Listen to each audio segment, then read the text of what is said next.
Hello, everybody. This is Elijah Keating from wisdomseekers.net, and I'm here today with Nicola, and we are doing Ascending with Nicola. And today we're going to talk about something that's pretty well interesting for everybody who is on a spiritual path. Who and what is a light worker? Hey, how are you doing? Hello, everybody. This is well, it's messed up again. Hang on. And I'm here today with Nicola. Okay. Sorry about that. Sometimes it's turned off and sometimes it's turned on. Yeah. I don't know. Yeah, I want to talk about light and I want to talk about work and what a light worker is. And first of all, should I take it away? Yes, please. Okay. First of all, I want to talk about what is light. All right, a light worker. So let's talk about light. Yeah, explain what light is. What light is? Okay. Yeah, there have been books written on it, including Mr. Albert Einstein. He wanted to find out about light, and his whole scientific pursuit was to find out what light really is. And he's the one that came up with light is energy times mass times speed squared. Oh, so, yeah. So the speed of light. Okay. So there's a whole scientific discipline on what light is, and there's a whole spiritual endeavor to describe what light is. And many years ago, Walter Russell wrote a book, a channel book called The Secret of Light.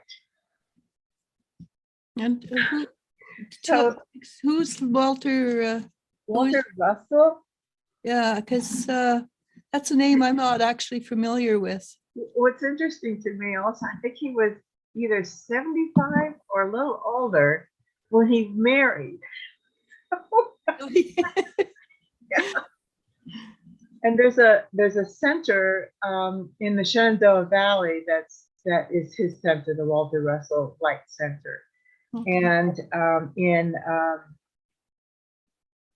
North Carolina, outside of Asheville, in the Black Mountain, outside of Black Mountain also, there's a light center.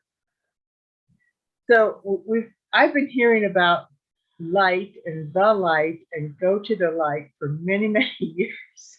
Okay. And I've also heard the term light worker. And it's a little confusing to me, having come mostly from the scientific approach to now coming into the spiritual approach. So just a little bit more about light.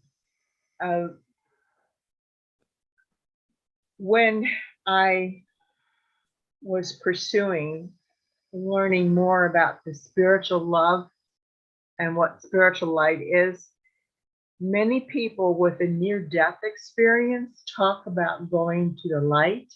Mm-hmm. And 99.9% of them say the light is love. Which goes along with my theory that this universe is made up of love. Absolutely. Thank you. And so we cannot be separate from the light. Light isn't outside of us. Light is who we are. Yeah. It's so amazing. And if we're moving any inch at all, we are a light worker, because work means movement. Mm-hmm. It means effort. That's all it is. So everyone on this planet is a light worker at some point in their lives, no matter who it is. And I am just stunned by what I've come up with and what I've been learning over the years about the importance of light, what light is. And I want to go back to Walter Russell. When he wrote The Secret of Light, he said the light that we see from the sun is the light after the light, the true light. Meaning the light of God makes the light that comes from the sun, the stars, But the light before that is light that does not burn your eyes, and light that is love, and light that is all encompassing, light that is total beautiful, total peace, total love. It makes absolute sense. Yeah, and it's amazing to actually follow this in a more intellectual way, because we're getting it as an understanding, but to bring it into our hearts is probably the most longest journey I've ever taken in my life, is to get that consciousness, that understanding into my heart, that And I am light, it that comes in you are light. phases, right? It's never just, oh, I got it. Well, occasionally, but mostly it comes in phases, steps. Right. And the people who have had near-death experiences, who go to the light and then come back, it has a profound effect on their understanding of what life is. It does. So it's just something that's delighting me. That's funny. And it's making me smile. It's making me think about things. And now with the light, okay, the light from the sun comes to the earth, and guess what happens to that light when it's here? It actually makes things grow. Yeah. If you have plants, do they need light to grow, or do they grow in the dark? Well, there are plants that do grow in the dark, and those are usually saprophytic fungi. So, but for the ones that have chlorophyll, they convert light and carbon dioxide into oxygen. And oxygen is what helps give us life as we breathe it.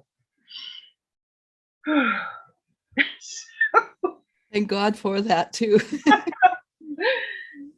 This whole thing is just placing me in a point of awe and gratitude. And euphoria too. This is magnificent. Yeah. It's magnificent. And then the varieties of plants that are on this planet. Amazing. They are, aren't they? It's just I'm just looking to see what's going on. Bohemian Sag says hi. Hi. Yeah, no, it is. I mean, if you go to what is it, the Amazon basin, isn't that where most of the oxygen is formed and for the plant? A good majority, a good punch of it. I think it's about a third. That's a lot. And then another third is the plankton in the sea. Those are really? Yeah, one-celled animals, one-cell plants. I didn't realize that actually. Yes. That's pretty The cool. plankton also has animals in it as well, because that's what feeds the whales.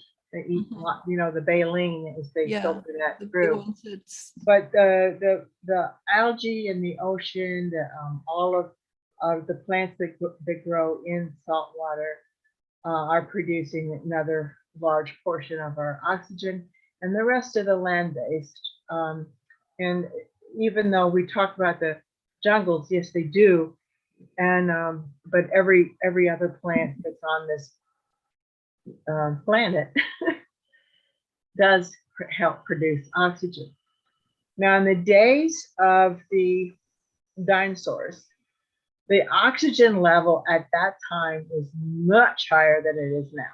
And the animals were much bigger because of it. Yes. Yes. Yeah. And geez, they had ferns that grow, 10 stories high. I mean, the ferns are considered to be more primitive than something like the deciduous trees, and the evergreen trees comes next, and then comes the mosses and the ferns, and then comes the one-celled animals and all this. What's interesting about the deciduous trees is that they draw water from the earth up through the trunks of the tree and into the branches and then into the leaves. And there's when I studied it, there was no explanation for that.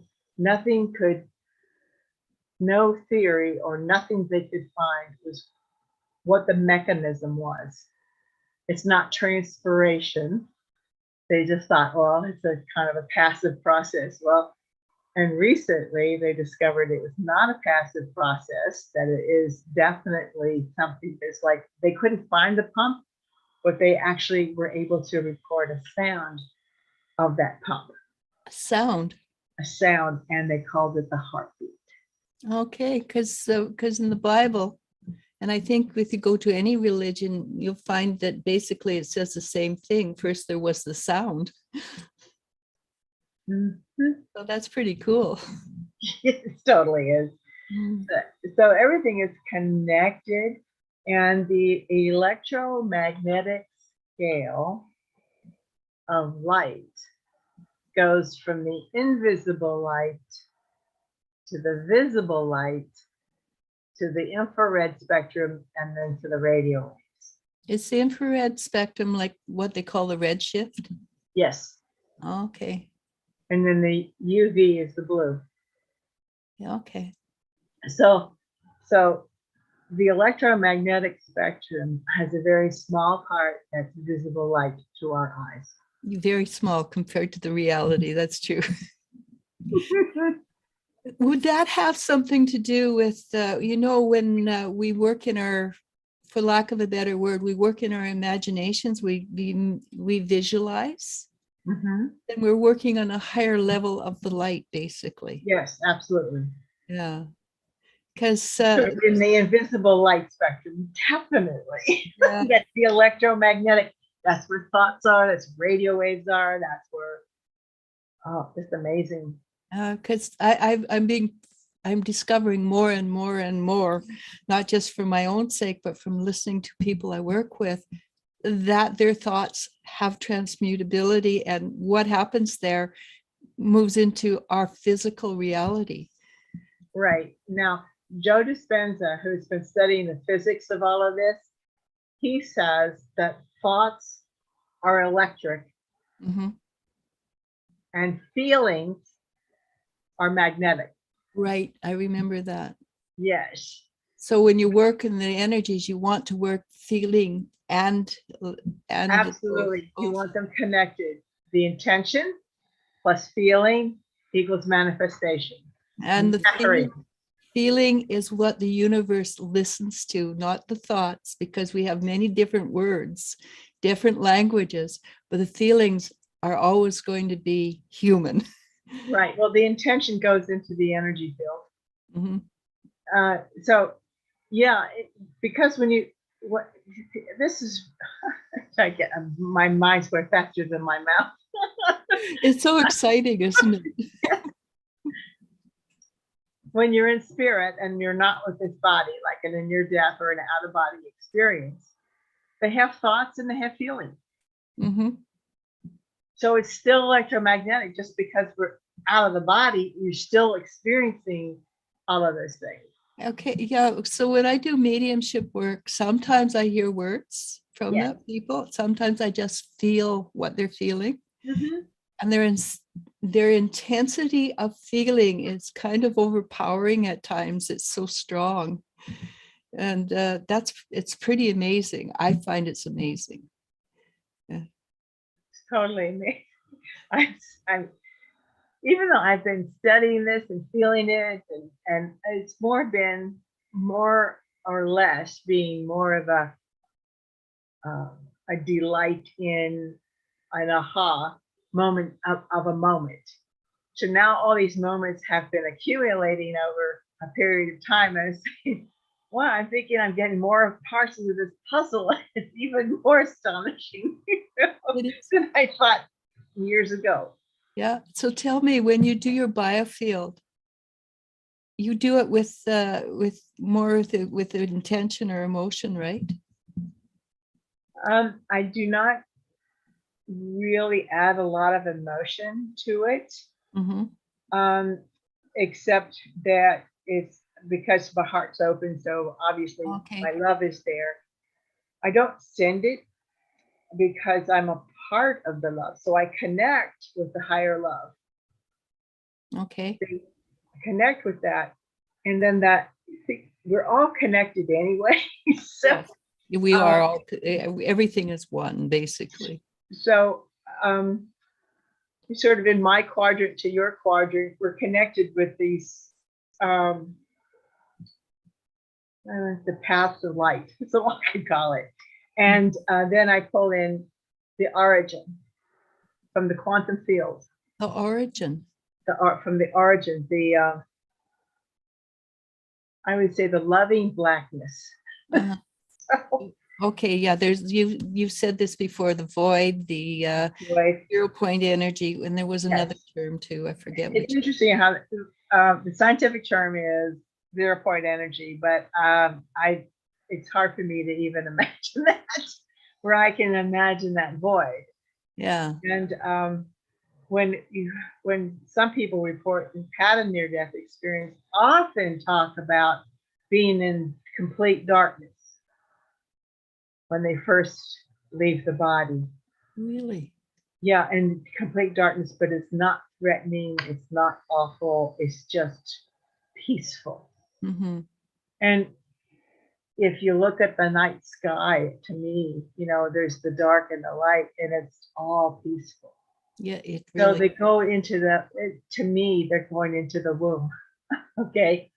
Yeah, that From, makes sense. from birth Room. to life to death, you go from one womb to another. Yeah, that's pretty cool. So they go into the womb of spirit, and then they go into the light, which is the birthing process. So they birth into the next life. Yeah, that's pretty cool. Do people call it the tunnel? I'm not sure that's exactly a good word for it, but not everybody sees a tunnel, though. It's just no, but a lot of people see the blackness, and then some people just pop into a field. Yeah, I know. Like when I followed puppies when they pass over, they don't go through anything like that. Suddenly in this field of daisies and grass and running around with a bunch of other puppies. Yeah. And they're happy. They're always happy. Yeah, but in human experience, because of the thought process and about what their consciousness and their awareness is, that they experience that which is most beneficial for them. Mm-hmm. So, some people they go into that womb, and I think that, oh yeah, it makes sense to me. A lot of people want to be birthed into the new life, a different life, and then sometimes they have to send back. So yeah, that's the near death means they're sent back, but some of them stay. Yeah, some of them are really cool about staying. They completed their mission, and they're there. Yeah, there's an article on YouTube, and it says, I went into the light and I came back. It was the worst mistake I ever made. Yeah, I've heard that. There's a lot of people that say, why did I come back? Yeah, because it's a different, it's love, right? Mm-hmm. So I wanted to go back to the heart for a minute, because the heart is what connects us to the universe, right? Do you see it as an energy portal or something slightly different? Actually, all of our chakras are energy portals. Right. All of them are. Now, the love obviously is so powerful. It's scary powerful. Yeah. So that's the healing one, the one that heals. But I believe we are connected with all of our chakras everywhere else. And I've heard that only recently, that it makes sense to me that all of these will be portals. Because when I do certain meditations, I see my chakra system in like the Milky Way. So how is that even possible? So I think of it as my imagination or whatever, but I'm seeing these things, and there's some weird thing about on my left side, there's a block, and I do not know what that is, because it's darkness on that side and complete light on the other. So left side is the feminine energy. Yeah, well, that's like a mountain next to my being, and then everything else I can see, but that I can't. I don't know what that is just yet. Yeah. But I mean, it's not totally blocking everything because I can see under it and around it. It's like a planet that's not light. Okay, it's something that's going to kind of dissipate because it's not meant to be there. It's something that's slowing you down till you're ready for the next level. Well, you know that I've heard of these blockades around Mother Earth, right? to keep out bad stuff. Yeah. So people want that are from other galaxies or Well, yeah, my understanding is they have ships that are bigger than the moon. yes. Yeah. So but that protection is, from what I understand, is slowly dissipating because we're becoming more alert and aware of who we are on this planet. And so we can repel any of the negatives by our own will and our own love. Yeah. So one thing that I've been told lately is all our chakras, we're going to have these colors where they are, but they're all going to align and work as one, you know. And that's in the process as we as humans evolve. That's interesting. Yeah. And it's very pretty, what I see, because they will be able to work individually as we need them, but it will be one. And that's not my theory, actually. I kind of remember reading about this years ago. I just don't remember who or what I read it, but they came back to me just the last couple of weeks. Spirit Feather says, gosh, life, love is so magical. Right now, I'm smelling a soft set of essential oils, high energy here today. And yes, of course. Yes, I'm starting to really work these oils, and frankincense is what I used on me just before the fresh, and that is about spirituality and about opening the lungs. It has a certain amount of protection and also has an accentuation of the heart chakra. So as I breathe, the heart lung thing, they're so interconnected because you can't, your blood is purified by oxygen, and it's purified with other organs, but the oxygen is so important for everything to work right. So that's why the breath is so important for people when they do the breath work. Right. Well, the breath work also opens us up to the highest in us and the highest vibrations. And then talk about breath work is to bring in, I don't even know how to describe it because it is light. It is the light before the light. And it's new for us. Yes. What's coming in the last couple of months, the last week it's new energy. At least it sure looks new to me. I think that it's been there for a while in little increments over the centuries. As we adjust to it, as we adjust to it. And I think I said in another talk with you that I had learned in the 90s when I was seeking out spiritual healing for my brother, that the spiritual guy that I found, spiritual teacher, spiritual healer, told me that because he was a astrophysicist, he was able to use his machines to find out what the vibration of the earth was. Yeah, I remember. And the vibration of the spirit levels up to all the beings on this planet. And humans could only go to 33 megahertz or whatever that is. And the plants were 34. 34. Because the earth has to have a higher frequency so that we can vibrate at the highest frequencies. We have low to high frequencies that we vibrate at. And Jesus was a 33. Yeah, no, he would have been higher. I have a question like that about that. So when we were in Atlantis and we worked the energies and quite a few negative energies we worked, did that bring the planet's megahertz down? That I don't know. Uh, I have a feeling that, do you need to go answer your door? Well, I don't usually answer it. Okay, I don't either. It's probably a delivery. Okay, yeah, our dogs let us know when people come to the door. Yeah, my cats are attention, so. Mm. So, yeah, no, I just wondering about that because a couple of days ago, I was in a meditation and I went back to a time and I undid energy that had been done in Atlantis so that we could move forward. Okay, now it's getting. Now you have to go. Okay. I'll be right back. That's in the meantime, I'll just talk about something. Anyhow, what we did in Atlantis actually was undo energy that we had done.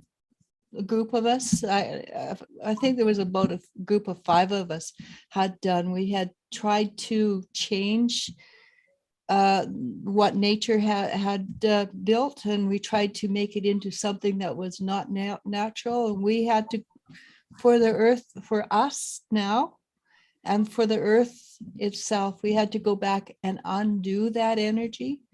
And so in the energies, of course, because we can't be there physically, we went in and we shifted we had a crystal that had turned black. And as we undid the energy, it shifted back into a beautiful blue color.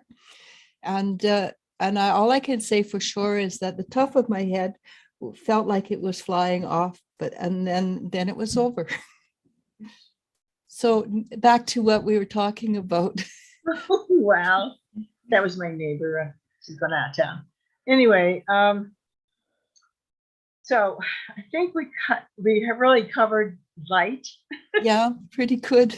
You know, what's also interesting to me is that our thoughts come at the speed of light or faster.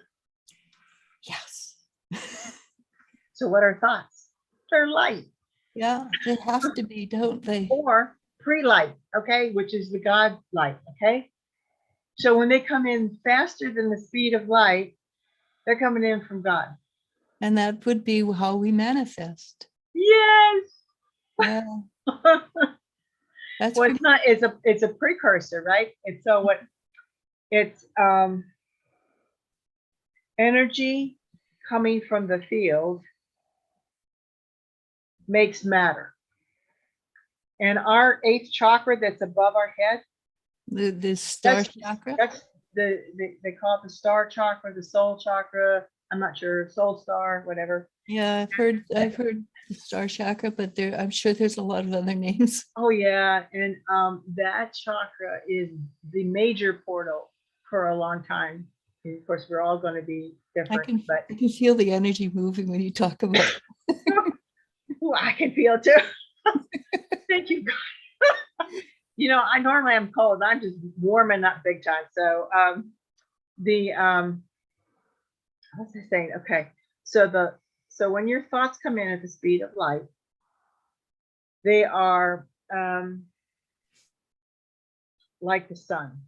Okay, they come in like you think of about the sun and the sun, how the sunlight hits us and stuff like that.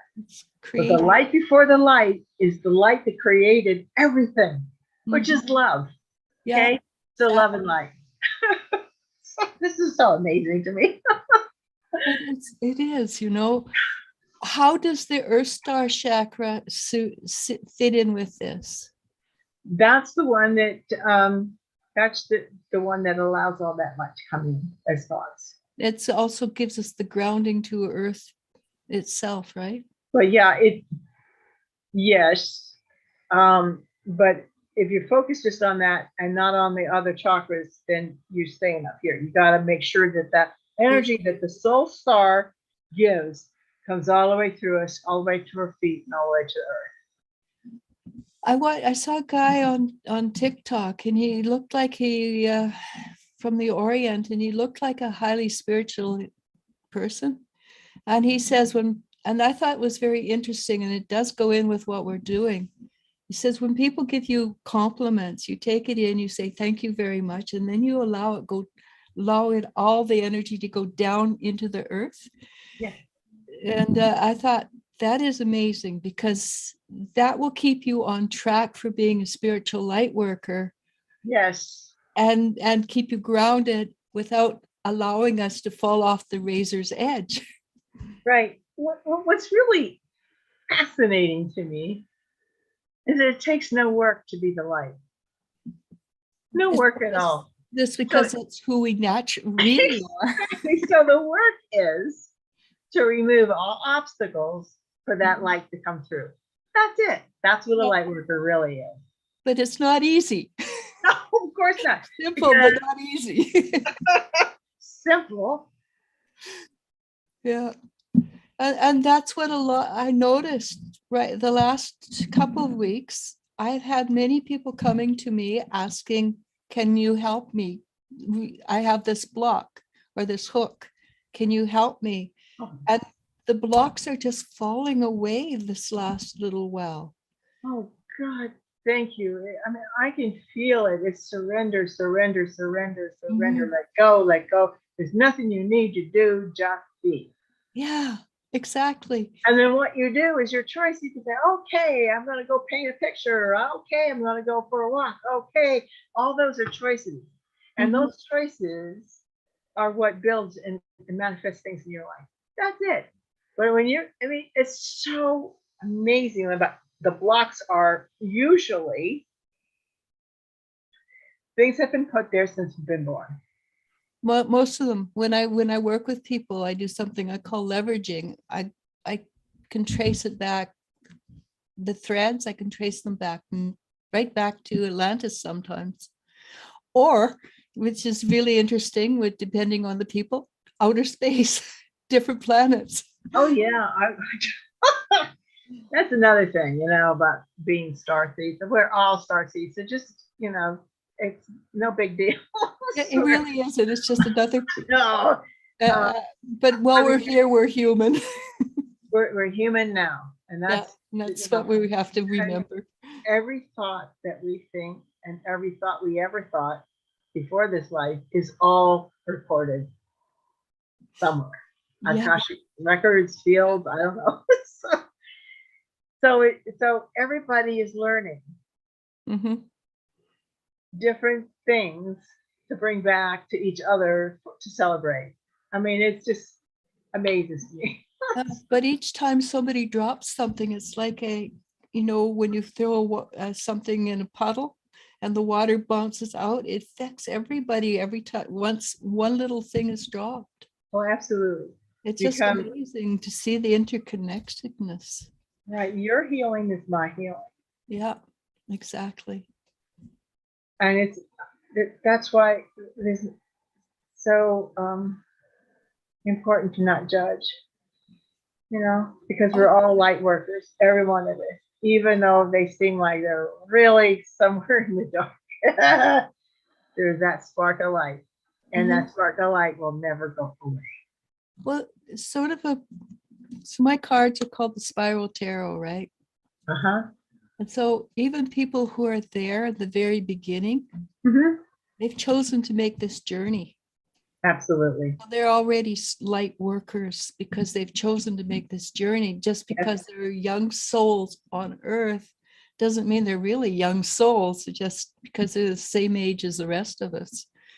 It's just, I think it was you were saying that Earth is it's a super grad. Graduate school. It's so difficult. Yes. I've heard it's like not just master's degree, it's like super up there, like. And so anybody who's got the courage to start in the beginning has already gotten a big progress. Yeah, absolutely. Because it takes a lot of courage to be here.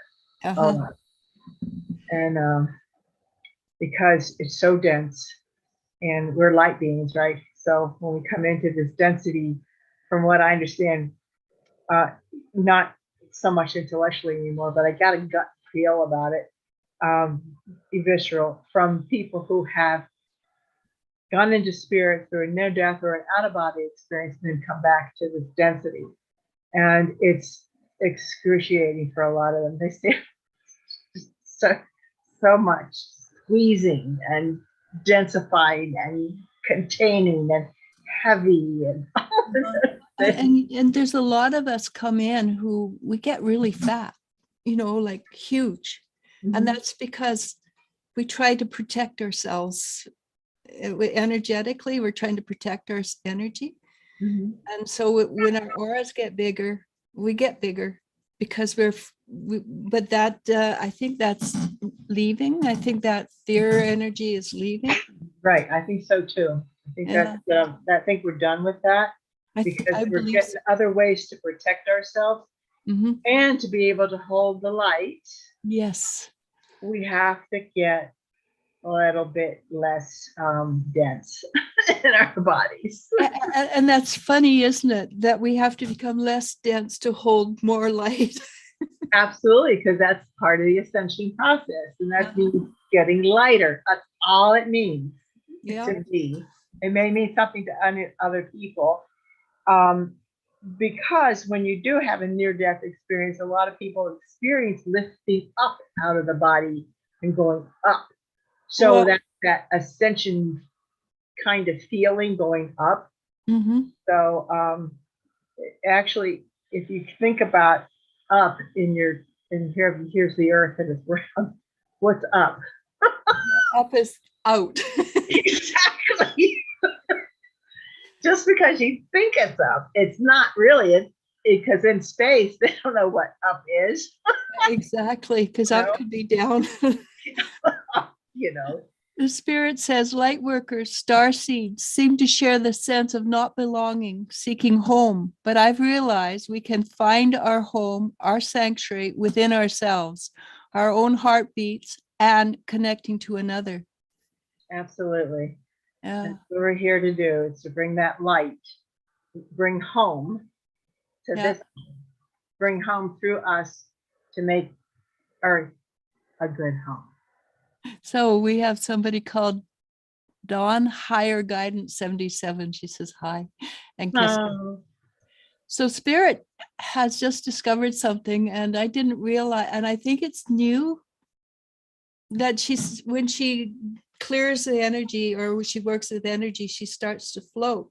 And I always used to tell people, oh, ground. But now I'm not so sure that you want to ground in these circumstances, because you want to help you want the light to come in, and it anchors in whether you're floating above or in the physical. But it's like you're saying, we're expanding, we're becoming less dense. Yes. So which is example, I guess. Yeah. Absolutely. That is just so cool. And now, if you want to, I can send the biofield to everybody. That would be awesome. We covered a lot of ground. That's right. Use light workers. What is a light? What is a light worker? And so there is no effort to be the light. It's the effort to move the obstacles out of ourselves, whatever it is. And there's one thing I'd like to say right now. A lot of times we are in fear of facing our dilemmas. Mm-hmm, mm-hmm. The biggest fear of all is facing our dilemmas. So if you just go through it, that fear becomes nothing. It negates itself. On the other side, you go, oh, why was I afraid? That reminds me about what some even scientists have said, where they're finding new discoveries. We find it in the dream state. Not through logic, not through experimentation. They go and they mull it over, like, what is the answer to this? And they find in the dream state, because they'll ask that question before sleep. Mm-hmm. And in their sleep, they will be given the answer. Yeah, go sleep on it. Yes, there's something. I tell people to do that all the time. Just go sleep on it. Yes, and mull it over and think about it, and or do the automatic writing. A lot of people do that, or Yeah, that's just write down what would be the best road to take in this situation, and then just say, right now I feel this way and that way, and this means something. mhm. You might find that your higher self will come through and give you the answer. Yeah, that's another thing I recommend over is people write things out. Journal, yeah. Yeah. Okay, I will leave and I will talk to you later. Namaste. Thank you so Namaste. very much. And bye. Good Nice. luck. Have fun. Exactly.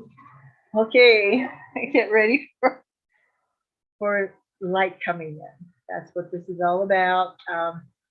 That the new information that's coming in through the biofield will be specific to you. As I bring this light in for all of you who are watching right now or in the future, that the light will go to your higher self, and then your higher self will allow that which is perfect for you, organizing it in the way that's perfect and loving and right for you. So, with that, I invite you to take some deep breath in and just relax and then come back. The end of the day. Breathe in and out. Breathing in and go, relaxing and coming to center. And a state of receptivity and allowance. Your body wants to move, let it move. Thoughts come in, just let them come in. Don't judge them, don't make them go away. You may feel body sensations, just notice and allow. And in a moment, I am going to go into the silence and do the work, bringing in the biofield energies that are healing and most specific to you. And when I go into the silence, just relax. And at the end of the biofield healing immersion, I will bring you back. Going into the silence, enjoy.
And now the bi-field energy healing immersion is now complete.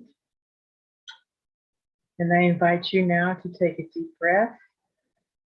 And when you're ready, you can open your eyes and have the most blessed and wonderful, awesome rest of your day and for the week to come.